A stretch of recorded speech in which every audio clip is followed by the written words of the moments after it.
Assalamualaikum warahmatullahi wabarakatuh. Pada pertemuan hari ini, kita akan membahas tentang ukuran dispersi penyebaran data. Nah, untuk dispersi ini, bagaimana data yang kita dapatkan bisa kita interpretasikan dengan benar. Nah, misalnya seperti ini. Dari dua data kelompok, data diketahui rata-ratanya sama. Kalau hanya dari informasi ini, kita sudah menyatakan bahwa dua kelompok ini sama, mungkin saja kita bisa salah kalau tidak diketahui bagaimana variasi data di dalam kelompok masing-masing. Nah, supaya tidak salah untuk menginterpretasi data, kita lakukan dispersi data. Mengapa dispersi penting? Yaitu untuk mendapatkan info tambahan tentang penyimpangan yang terjadi pada distribusi data, untuk menilai ketepatan nilai tengah dalam mewakili distribusi, untuk menganalisis melalui perhitungan statistik yang lebih mendalam. Jadi di sini untuk dispersi atau nilai variasi, semakin besar nilai variasi, maka semakin bervariasi pula data tersebut. Untuk dispersi kali ini ada beberapa materi yang akan kita pelajari, yaitu tentang rank, deviasi rata-rata, standar deviasi, dan variance, dan juga koefisien variasi. Nah, kita bahas dulu yang pertama. Yang pertama itu rank atau rentang. Ukuran dispersi paling sederhana atau dalam kurung pengukuran penyimpangan kasar. Rank di sini adalah selisih antara nilai terbesar dan nilai terkecil dari data yang telah disusun berurutan. Contoh, berat badan 5 orang dewasa ada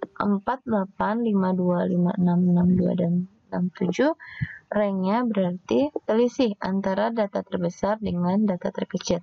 Berarti ranknya adalah 19. Nah, di sini kita lihat supaya kita tidak salah dalam interpretasi data tadi. Kita lihat di sini nilai ujian dua kelompok 1 dan kelompok 2. Biasanya kita melihat hanya dari nilai rata-ratanya saja, yaitu 50 dan sama-sama nilai 50. Nah, 50 ini kita dapatkan dari 250 dibagi 5 total dari frekuensinya. Walaupun di sini sama-sama 50, tapi untuk mempresentasikannya berbeda ya. Kita lihat kelompok 1, nilai terbesarnya itu 60, nilai terkecilnya 40, berarti selisihnya atau ranknya adalah 20. Sedangkan di kelompok 2, nilai terbesarnya 90, nilai terkecilnya 10, berarti selisihnya di sini 90 dikurang 10, nilainya 80.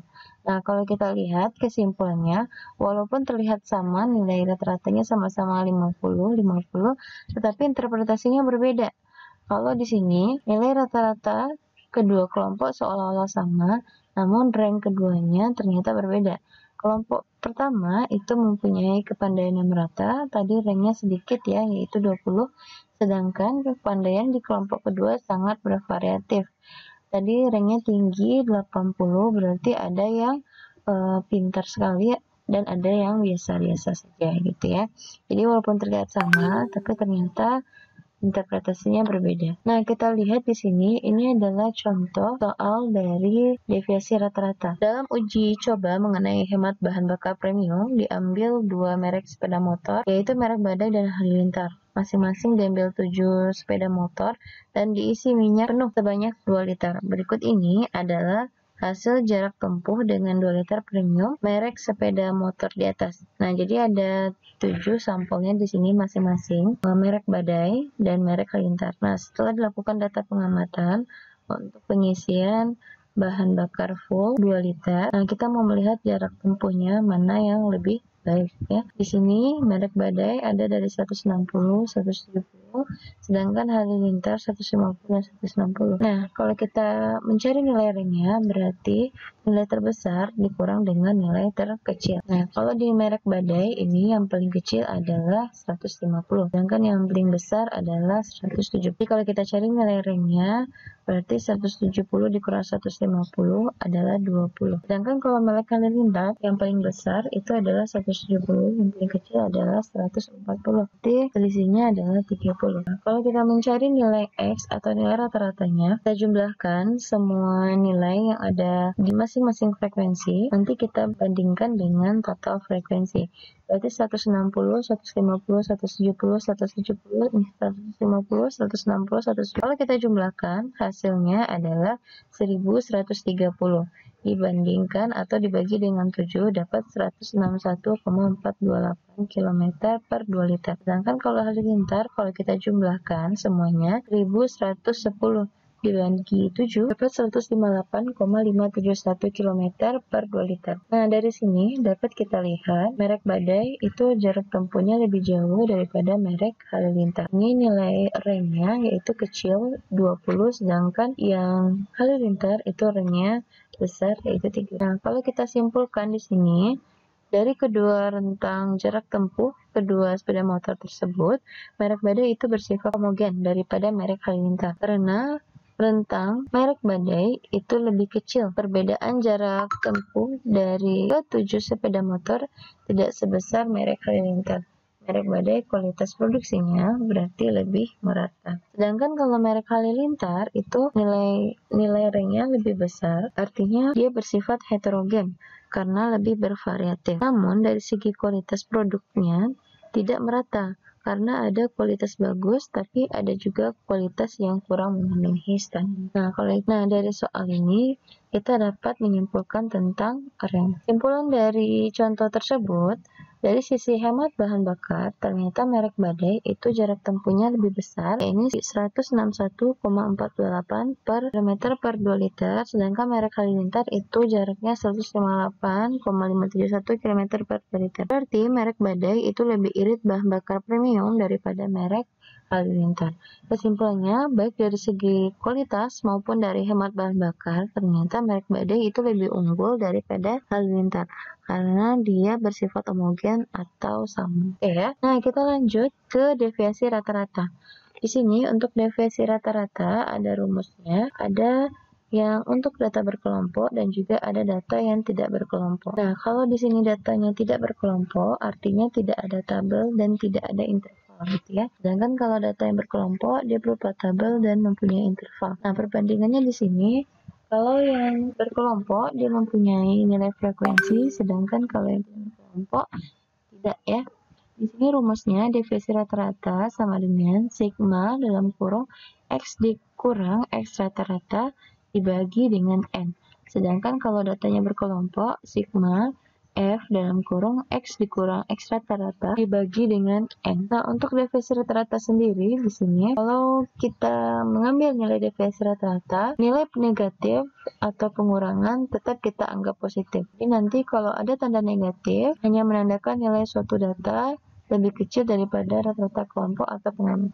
Jadi untuk deviasi rata-rata, jika ada nilai yang bertanda negatif, tetap kita anggap nilainya positif tuh ya. Nah, untuk rumusnya sudah, kita coba lihat contoh soal deviasi rata-rata tadi. Jadi ini, kalau kita mencari nilai DR-nya, tadi rumus ini masih data tidak berkelompok.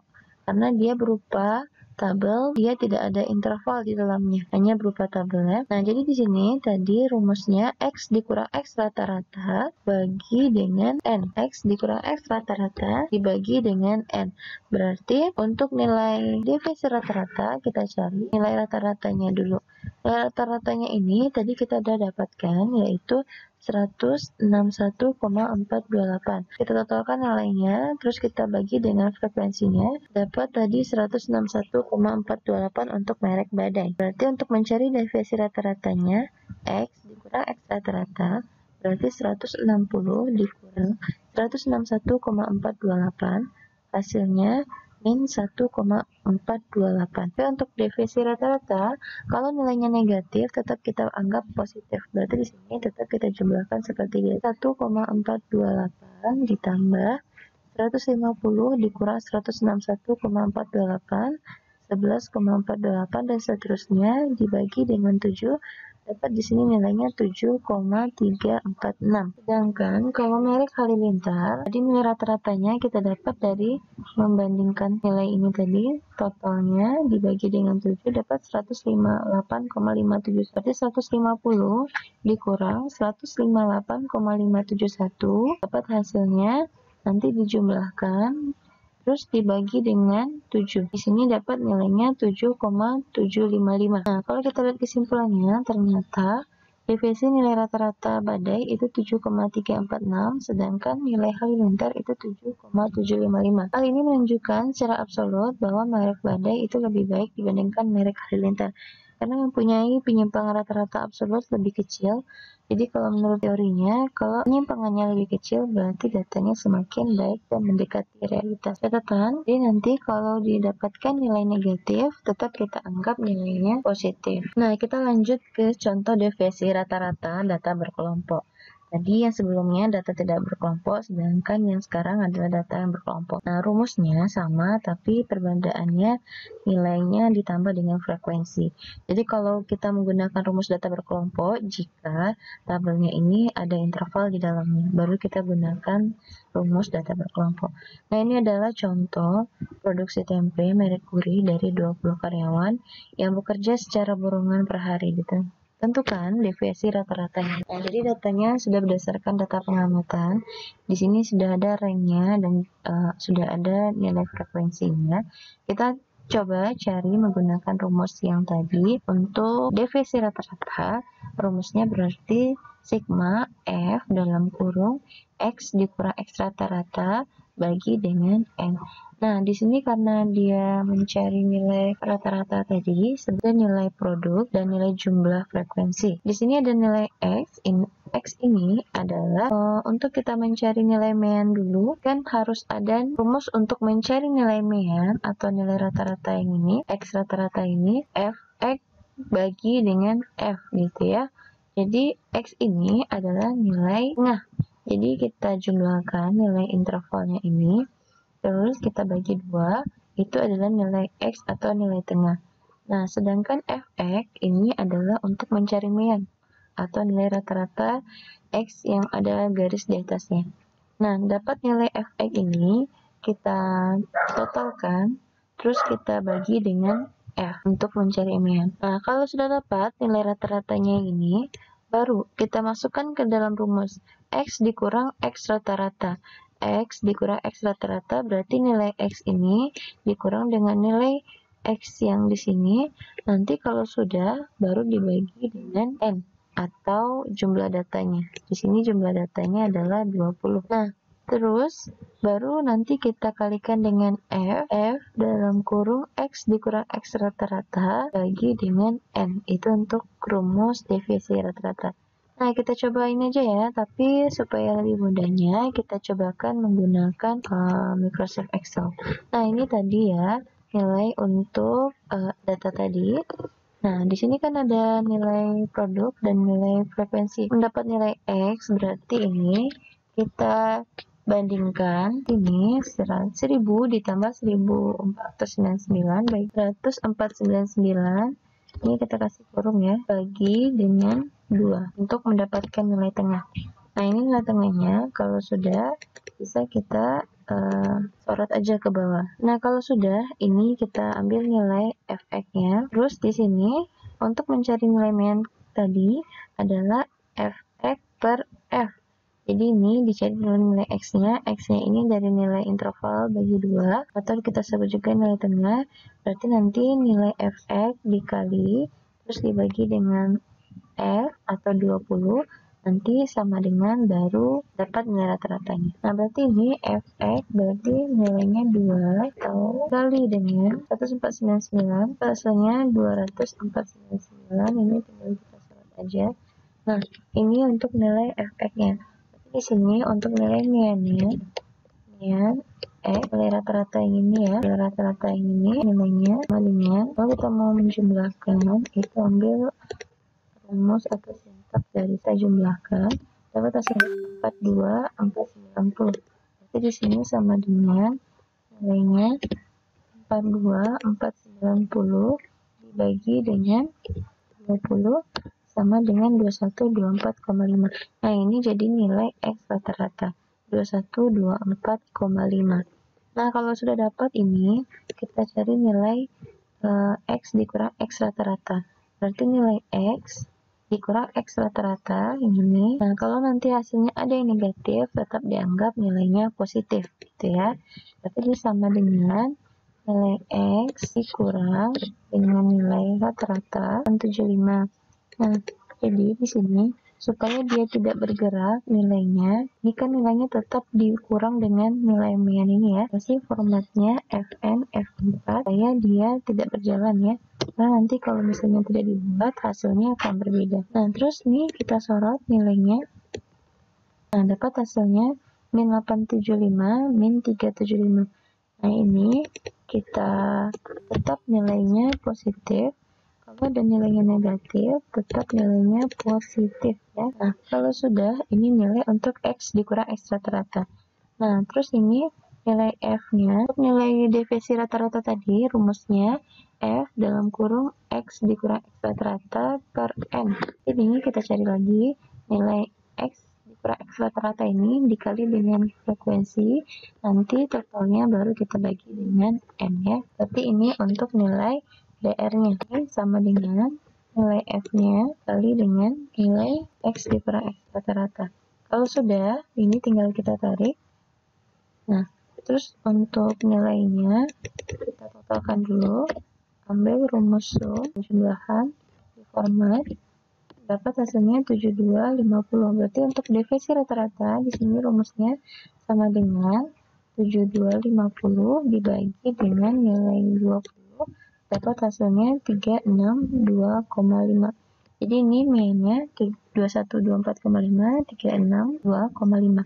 Kalau kita lihat di sini nilai akhirnya, nah di sini untuk nilai meannya itu 2124,5, sedangkan nilai deviasi rata-ratanya adalah 362,5. Sama ya seperti yang tadi, nanti bisa menggunakan kalkulator atau bisa juga mencarinya dengan Microsoft Excel. Jadi ini tadi kita cari nilai X rata-rata didapatkan dari nilai Fx bagi F. Di sini 490 bagi 20 dapat 2124. Nanti dikurangkan dengan nilai X. Kalau hasilnya negatif, tetap dianggap nilainya positif. Nanti dikalikan dengan frekuensi, dapat hasilnya dibagi dengan 20. Nah, kita masuk ke standar deviasi, atau kita sebut juga dengan simpangan baku. Untuk simpangan baku, lambangnya adalah nilainya S, sedangkan kalau dia variasi, lambangnya adalah S pangkat 2. Jadi nanti saling berhubungan nilai simpangan baku dengan variasi, karena untuk variasi nilainya hanya nilai dari S dipangkatkan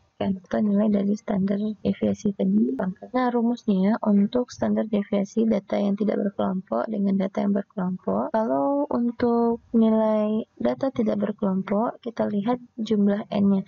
Jika N-nya ini kecil atau di bawah 100, berarti kita pakai N kurang 1. Ini rumusnya S sama dengan akar dari sigma dalam kurung X dikurang X rata-rata pangkat 2 per N kurang 1. Jika N-nya lebih dari 100, maka kita gunakan sama dengan per N. Sedangkan kalau dia data berkelompok, di sini rumusnya S sama dengan sigma, S sama dengan akar sigma F dalam kurung X dikurang X rata-rata per sigma F. Sedangkan kalau dia variasi, dia adalah nilai kuadrat dari nilai standar deviasi tadi. Jadi langsung aja dikuadratkan, itu adalah nilai dari variasinya. Nah, ini adalah contoh dari soal standar deviasi. Jadi untuk standar deviasi, kalau datanya tidak berkelompok di sini, datanya N-nya di sini 1 sampai 5, berarti N-nya ini kecil dari 100. Yang digunakan adalah N kurang 1. Kita cari nilai X-nya, 100 dibagi dengan 5 dapat 20. Mencari nilai X dikurang X rata-ratanya berarti 12 dikurang 20 dapat hasilnya 8 pangkat 2 dapatnya 64. 14 kurang 20 6. Pun yang nilainya negatif tetap dianggap nilainya positif, berarti 6 pangkat 2 dapatnya 36. 20 kurang 20 0. 25 kurang 20 5 pangkatkan dapat 25. 29 kurang 20 9 dipangkatkan dapat nilainya 81. Totalnya adalah 206. Nah, akar dari 206 bagi 5 dikurang 1, karena tadi rumusnya adalah N kurang 1 jika nilai N-nya itu kecil dari 100. Kita lihat di sini, ditotalkan dulu nilainya. Kalau kita pakai kalkulator ya, baru nanti kita akarkan. Berarti ini 206 dibagi dengan 4, kurang 1, 4 ya. Dapat 51,5. Nah, ini kita akarkan, dapat 7,17 atau 7,18. Jadi hasil yang ini kita pangkatkan, nilainya 51,5. Nah, kurang lebih seperti itu ya. Jadi untuk hal ini daya nyala cerah itu mempunyai perbedaan satu sama lain secara rata-rata 7 kali untuk tidak menyala. Nah, kalau sudah, kita coba ke standar deviasi data yang berkelompok. Berarti ini tentukan standar deviasi dari data 299 dan kita pakai rumus untuk data berkelompok akar sigma f dalam kurung x kurang x rata-rata pangkat 2 per sigma f. Nah, jadi di sini tabel yang kita butuhkan kurang lebih seperti ini ya. Berarti ada nilai x ini tadi dari nilai tengah ya, nilai tengah. Terus nilai fx itu dapatnya untuk mencari nilai rata-rata ini. Kalau sudah dapat, nanti kita tinggal pangkat 2 kan, terus nanti kita kalikan dengan frekuensi. Nah, baru dibagi dengan nilai f untuk nilai standar deviasi data berkelompok. Nah, kita coba ya. Nah, jadi tadi kita udah mencari nilai Excel-nya sampai di sini ya, f. Nah, sekarang kita mau mencari nilai yang untuk standar deviasi yaitu x dikurang x rata-rata pangkat 2 dan nilai ini dikalikan dengan frekuensi ini kita pangkatkan 2. Ini boleh kita geser aja ya. Nah, ini kita cari nilainya. Ini tadi untuk nilai deviasi rata-rata. Kita masuk ke standar deviasi. Jadi kalau standar deviasi kita butuhnya nilai ini x dikurang x rata-rata ini, nanti kita pangkatkan 2 nilainya. Nah, dapat hasilnya di sini. Mulai dari sini kita pangkatkan 2 sama dengan pangkat 2 biasanya nilai kali aja ya. Bisa juga seperti ini ya. Terus ini sama dengan frekuensi kali dengan nilai rata-rata. Nah, dapat hasilnya kurang seperti ini. Bisa dicari juga pakai kalkulatornya. Nah, terus nanti ini kita totalkan jumlahnya berapa. Nah, dapat di sini hasilnya 4437.500. Nah, jadi kalau untuk di standar deviasi ini kita cari nilai S-nya. Berarti di sini simbolnya adalah S, akar dari nilai F dalam kurang X rata-rata ini per N atau F ya. Jadi di sini nilainya untuk akar itu biasanya menggunakan sama dengan ST, RT, terus ambil nilai 4437.500 dibagi dengan 20. Dapat hasilnya 471,03. Untuk nilai variasinya atau S pangkat 2-nya ini nanti kita dapat nilainya dari 471,2 dikali dengan dapat di sini 221.875. Nah, kalau kita lihat di sini S-nya 471, S pangkat 2-nya 221.875. Nah, di sini nilai S-nya itu 471,036 sama tadi ya, sama nilai X-nya. Sedangkan nilai S-nya itu 221.875. Sama ya. Kalau untuk nilai variasi itu tinggal kita pangkat 2 kan aja nilai dari S-nya.